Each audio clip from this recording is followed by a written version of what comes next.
제가 뽑은 후보자가 뇌물을 받았다고 하는데 뭐 다시 선거를 할 수도 없고. 저희 집 근처에는 도서관이 없어서 책을 빌리고 반납하는 게 너무 힘들어요. 친구들과 뛰어놀 수 있는 놀이터가 많이 있었으면 좋겠어요. 걱정 마세요. 언제 어디서나 간편하게 참여하고 결정하는 주민 중심의 지방자치 주민참여 3법. 주민 조례 발안제, 주민 투표, 주민 소환까지 제대로 배워서 빈틈 걱정 없으니까 정보 빈틈을 꼭꼭 채워드립니다. 주민이 직접 지방자치단체를 방문하지 않고도 주민의 권리를 보장받을 수 있습니다. 선거 정보를 쇼핑하는 최초 방송이며 시청 30분 이내 주민 참여 3법 정보를 모두 가져가실 수 있습니다.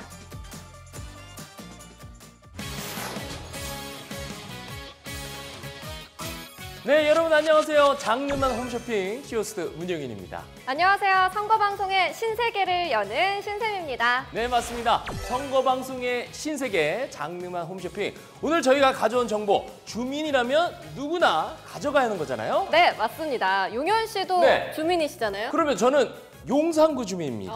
우리 쌤 씨는요? 저는 부천시 원미구 주민입니다. 아, 그렇군요. 예, 모두가 주민인데 이 주민이기 때문에 당연히 참여할 수 있는 권리가 있거든요. 네. 그런데 많은 분들이 이걸 모르고 그냥 지나가시는 경우가 많습니다. 당연히 주민이 참여할 수 있는 3가지 권리라고 하셨는데 네네. 뭘지 궁금한데요? 네, 주민의 윤택한 삶을 위해서 필수적으로 알고 있어야지만 그동안 잘 몰랐던 그 정보 오늘 장르만 홈쇼핑에서 제대로 가져가 보실 수 있습니다. 네, 오늘 저희가 3가지 구성으로 준비했습니다. 오늘 주제부터 만나고 오실게요. 네, 한국선거방송 장르만 홈쇼핑 오늘의 주제 바로 이겁니다.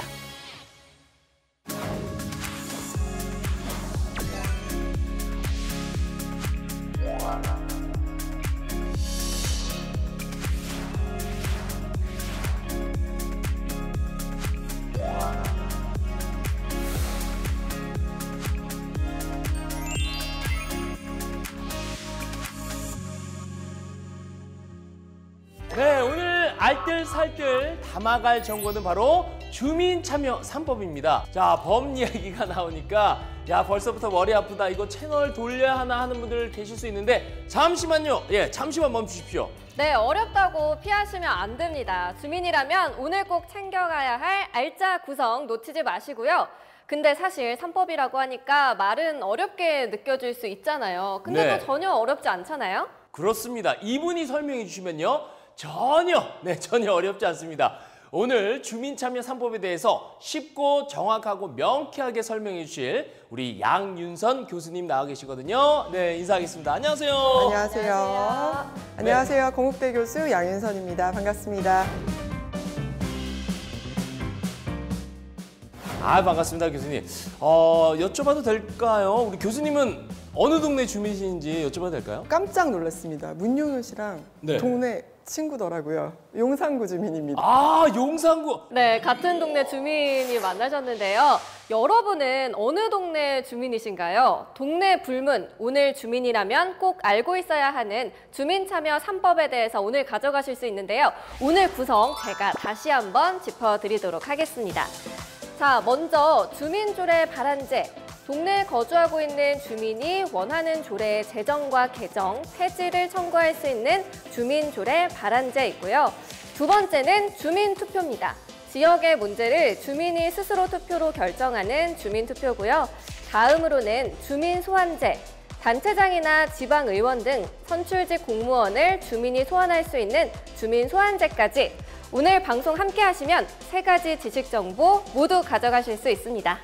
네, 자, 그럼 주민참여 3법에 대해서 구체적으로 짚어보기 전에 네, 우리 교수님께 여쭤볼 게 있습니다. 올해 초에 지방자치법 전부 개정안이 시행되면서부터 우리 주민참여 제도가 더욱 강화된 거잖아요. 네, 맞습니다. 네. 지방자치법 전부 개정 법률안이요. 2020년 12월 9일 국회 본회의에서 의결이 됐고요. 올해 1월 13일부터 본격 시행되기 시작했는데요. 이 정책 결정과 집행 과정에 주민이 참여할 수 있도록 주민 참여권을 신설을 했고 주민 조례를 제정하거나 또 개정, 폐지하는 과정에서 주민 감사 청구 요건을 완화했습니다. 네, 그럼 그동안 주민참여 3법에 대해 전혀 몰랐던 분들은 물론이고 알고 계셨던 분들이라도 개정된 부분에 대해서 오늘 꼭 알아가실 필요가 있겠어요. 네, 그렇습니다. 자, 그럼 구성 하나하나 알뜰살뜰 챙겨가실 수 있도록 첫 번째 구성부터 함께 만나보도록 하겠습니다. 자, 그런데 잠깐만요. 이 주민, 조례, 발안제 이 단어 자체가 솔직히 좀 어렵긴 해요. 먼저 이 조례 들어봤거든요. 저희가 이제 학교 다닐 때 아침에 조례 하잖아요. 예, 그거랑 좀 다른 거죠, 교수님? 다른 겁니다. 네. 이 지방자치단체가 법령의 범위 안에서 이 제정하는 자치 입법의 하나입니다.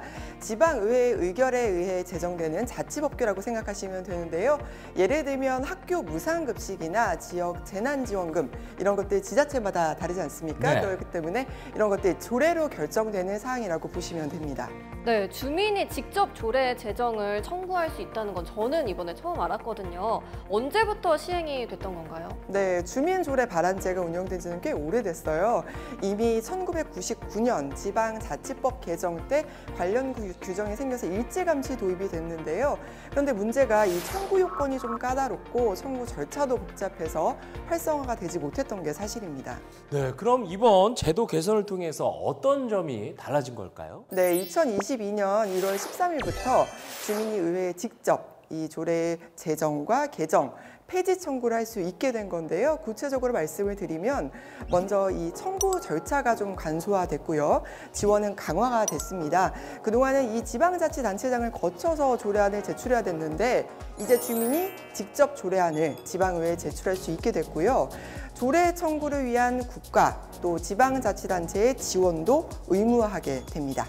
두 번째, 청구 요건도 완화가 됐는데요. 만 19세 이상이었던 청구 연령이 만 18세 이상으로 하향 조정되면서 이제 만 18세 고등학생도 주민 조례안을 제출할 수 있게 됐습니다. 기존에는 조례 청구 동의 인원을 정할 때 인구 50만 명을 기준으로 2개 집단으로 분류를 했다면 개정법에서는 인구 규모에 따라서 6단계로 세분화했습니다. 같은 광역단체라도 인구 800만 명을 기준으로 차등을 뒀고요. 기초단체 역시 인구가 적을수록 필요한 동의 인원이 줄어들도록 설계를 한 거죠. 네, 청구 절차가 간소화되고 또 청구 요건도 완화가 됐는데요. 그리고 또 온라인으로 참여가 가능하다고요? 네, 맞습니다. 온라인 정보 시스템을 구축을 해서 이제 운영을 하게 됐는데요. 주민들이 이 주민센터와 같은 행정기관을 방문하지 않고도 지역의 정책 결정에 비대면 온라인으로 참여할 수 있도록 주민참여 온라인 플랫폼 주민이직접이 운영되고 있습니다. 온라인 플랫폼 구축으로 지방자치단체를 직접 방문하지 않고 온라인으로 간편하게 주민조례 청구, 청구인 서명, 증명서 발급 결과를 조회할 수 있게 됐습니다. 아, 그렇군요. 그럼 실제로 조례를 통해서 무엇을 바꿀 수 있을까요? 네, 법령의 범위 안에서 제정이 다 가능한데요. 주민조례 발안으로 제정된 지원조례 몇 가지 소개해드리면요. 2006년 거창군 조례로 시작을 해서 전국으로 확산된 무상급식 지원조례가 있고요. 많이 들어보셨죠? 네. 재난지원금 역시 지자체의 조례로 시작이 된 겁니다. 아, 그렇군요. 네, 우리 주변을 잘 살펴볼 필요가 있어 보이는데요. 일상에서 불편한 점이나 개선하고 싶었던 부분들이 있다면 주민조례 발안제를 통해서 청구를 해봐도 너무 좋을 것 같습니다. 또 청구 절차 다시 한번 알려주시겠어요? 네, 주민들이 직접 안을 만들어서 단체장을 거치지 않고 지방의회에 신청을 할 수 있고요. 조례를 신청하려면 일정 수의 주민이 서명을 해야 하는 만큼 각 지역별로 최소 동의 인원을 파악하셔서 진행하시면 되겠습니다. 또 종이 서명도 가능하지만 온라인 서명도 가능하잖아요. 참고해 주시기 바랍니다. 아, 그렇군요. 아, 요즘에는요, 이런 정보들이 투명하게 오픈되어 있다 보니까 쉽게 비교할 수가 있을 것 같아요. 예를 들면 용산구인데 아니 원미구에서 이런 게 잘 돼 있어. 근데 용산구는 이게 좀 안 돼 있네. 이런 게 비교가 좀 쉬울 것 같은데요. 네, 맞습니다. 이게 또 행정안전부 홈페이지나 내고장 알림이 보시면 이런 정보들 모두 올라가 있거든요. 그러니까 지방행정과 의정 관련된 정보 모두 공개가 돼 있으니까 그 정보를 바탕으로 다른 지자체와도 좀 비교가 가능하고 필요한 부분들 청구할 수도 있게 된 거죠. 아, 그렇군요. 자, 그럼 다음 구성 또 함께 알아보도록 하겠습니다. 이번 구성도 여러분들 놓칠 수 없는 아주 알짜 정보입니다. 주민투표에 관한 건데요. 주민투표는 지방자치법 제18조의 지방자치단체장은 주민에게 과도한 부담을 주거나 중대한 영향을 미치는 지방자치단체의 주요 결정사항 등에 대해서 주민투표에 붙일 수 있다고 명시돼 있습니다. 자, 그럼 주로 어떤 상황에서 주민투표가 실시가 될까요? 네, 크게 두 가지로 나뉘어지는데요. 먼저 이 지방자치단체의 정책 결정에 관한 이 주민투표는 주민의 청구, 또 지방의회의 청구, 또 지방자치단체장의 직권으로 주민투표가 실시가 될 수 있습니다. 또 이 중앙행정기관의 장이 요구하는 사항에 대해서도 주민투표를 실시할 수가 있는데요. 지방자치단체의 폐지, 또 분합, 또는 구역 변경, 네. 이런 주요 시설의 설치 같은 국가 정책의 수립에 관해서 필요하고 또 인정되는 때에 주민투표를 실시하게 됩니다. 네, 그럼 현재까지 이 주민투표가 얼마나 실시돼 왔나요? 네, 주민투표법은 2004년에 제정이 됐고 지난해까지 총 12회 주민투표가 실시가 됐습니다. 개표 요건과 확정 요건 충족이 워낙에 어려워서요. 이 네. 제도적인 장벽이 높다는 지적이 꾸준히 있어 왔는데요. 지난 4월 5일에 일부 개정 법률안이 의결이 되면서 요건이 많이 완화가 됐습니다. 4월 26일에 공포가 돼서 일부 시행이 시작이 됐는데요. 먼저 주민투표 개표 여건을 폐지를 했고 확정 요건은 완화를 했습니다. 이 주민투표에 전자서명 청구 제도를 도입을 해서 주민의 투표권도 확대를 했습니다. 워낙 요새 정보통신 기술이 발전을 했잖아요. 네. 그래서 전자주민투표 도입을 했거든요. 주민 참여를 활성화하는 데 중점을 뒀다 이렇게 보시면 되겠습니다. 네, 자, 그럼 완화된 내용도 교수님 너무 궁금해요. 네, 먼저 이 주민투표권자, 주민투표 청구권자의 연령을 19세 이상에서 18세 이상으로 하향 조정이 됐습니다. 공직선거법상 선거권 연령과 동일하게 낮췄거든요. 네. 그래서 좀 보다 많은 주민의 참여를 좀 보장을 했다 이렇게 보시면 될 것 같고요. 아울러서 정보통신기술 발전에 발맞춰서 주민이 시공간 제약 없이 주민투표를 참여할 수 있도록 전자서명 청구제도 도입을 했고 선거관리위원회와 협의를 해서 전자주민투표를 실시할 수 있는 근거를 최초로 마련했습니다. 또 투표 결과를 참고를 해서 정책 수립과 집행에 신중을 기하고 또 주민의 알 권리를 보장하기 위해 주민투표의 확정 요건을 투표권자의 총수의 3분의 1 이상에서 4분의 1 이상으로 완화를 했습니다. 개표 요건도 폐지를 했고요. 그 외에도 주민투표 대상 확대, 또 주민투표일 법정화, 주민투표 실시 구역 범위 결정 시 자율성을 확대, 주민투표 운동기간 축소, 그리고 통리 반장에 주민투표 운동 제한 규정을 마련하는 등 주민투표 제도 전반을 좀 체계적으로 개선을 했다라고 보시면 되겠습니다. 네, 주민투표법 주요 개정 내용을 알려주셨는데요. 앞으로 이제 주민투표가 더 활성화될 것으로 기대가 됩니다. 주민투표에 붙일 수 없는 사항도 또 있습니다. 제가 읽어드리도록 하겠습니다. 자, 주민투표에 붙일 수 없는 사항입니다. 첫 번째, 법령에 위반되거나 재판 중인 사항. 두 번째, 국가 또는 다른 지방자치단체의 권한 또는 사무에 속하는 사항. 세 번째, 지방자치단체의 예산, 회계, 계약, 재산관리 사무 처리에 관한 사항, 각종 공과금 부과 감면 사항. 네 번째는 행정기구 설치, 변경과 공무원의 인사 등 신분 보수 사항. 다섯 번째는 다른 법률에 의해 주민대표가 직접 의사결정 주체로서 참여할 수 있는 공공시설 설치 사항. 여섯 번째는 동일 사항에 대한 주민투표가 실시된 후 2년 미경과 사항입니다. 자, 그럼 마지막 구성. 이 구성 여러분들 초조하게 기다리시는 분들 분명 계실 거예요. 자, 올해 6월에 지방선거가 있었잖아요. 예, 당선이 됐다고 해서 다 끝난 게 아닙니다. 우리 주민분들이 눈에 불을 켜고 지켜보고 있거든요. 네, 맞습니다. 일을 제대로 안 하면 소환될 수가 있어요. 이 주민 소환제가 어떤 건지 설명부터 해주실까요? 네, 주민소환제는요, 지방자치제도의 폐단을 막기 위해서 지역 주민들에 의한 통제 제도라고 보시면 되겠습니다. 지방자치체제의 행정처분이나 결정에 심각한 문제점이 있다거나 위법하고 부당한 행위 등이 있다고 판단이 됐을 때 네. 시장, 군수, 구청장, 지방의회 의원을 지방 주민이 해임시킬 수 있는 제도로 이 민주성과 책임성을 높이기 위해서 만들어진 제도입니다. 아, 그럼 교수님 실제로 어떤 문제로 이렇게 소환이 이루어질까요? 네, 실제로 2019년에 네네. 포항시에서 있었어요. 오. 생활 폐기물 자원화 시설에 대해서 좀 적극적으로 반대하지 않았던 네. 시의원 2명에 대해서 주민 소환 투표를 실시하는 사례가 있었습니다. 네, 이 주민 소환제 언제부터 시작이 됐고 또 현재까지 진행된 건수도 궁금한데요. 얼마나 되나요? 네, 2007년 시작이 됐어요. 추진된 주민 소환이 115건이고요. 실제 진행된 주민 소환 투표는 11건에 그칩니다. 2007년 하남시 지역 단체장에 대한 주민 소환 투표가 실시가 됐는데 투표율이 미달이었어요. 그래서 무산이 됐고요. 2명의 시의원은 소환이 확정돼서 시의원직을 상실하기도 했습니다. 유일한 사례고요. 2009년엔 제주도 해군기지 건설과 관련해서 주민 소환 투표를 실시를 했었는데 역시 무산이 됐습니다.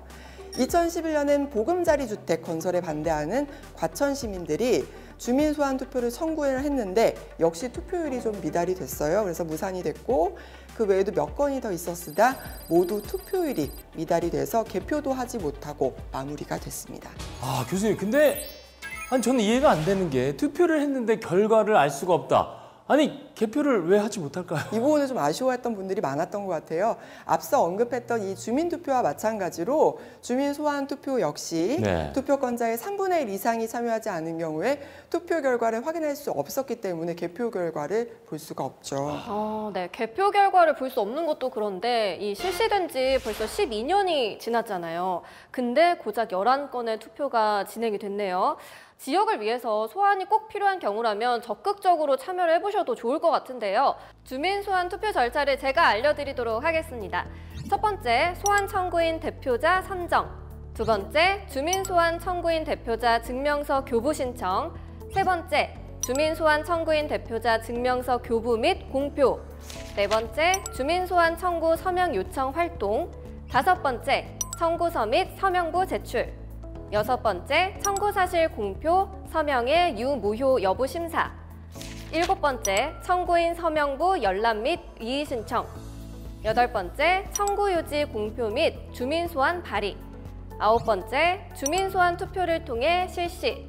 주민 소환 투표 운동 기간에도 알아둬야 할 사항들이 많습니다. 투표 운동을 할 수 없는 사람들이 또 있는데요. 첫 번째, 대한민국 국민이 아닌 사람. 두 번째, 미성년자. 세 번째, 선거권이 없는 사람. 네 번째, 국가공무원과 지방공무원. 다섯 번째, 각급 선거관리위원회 위원 또는 교육위원회의 교육위원. 여섯 번째는 다른 법령의 규정에 의해 공무원의 신분을 가진 사람. 일곱 번째, 정부가 100분의 50 이상의 지분을 가지고 있는 기관의 상근 임원.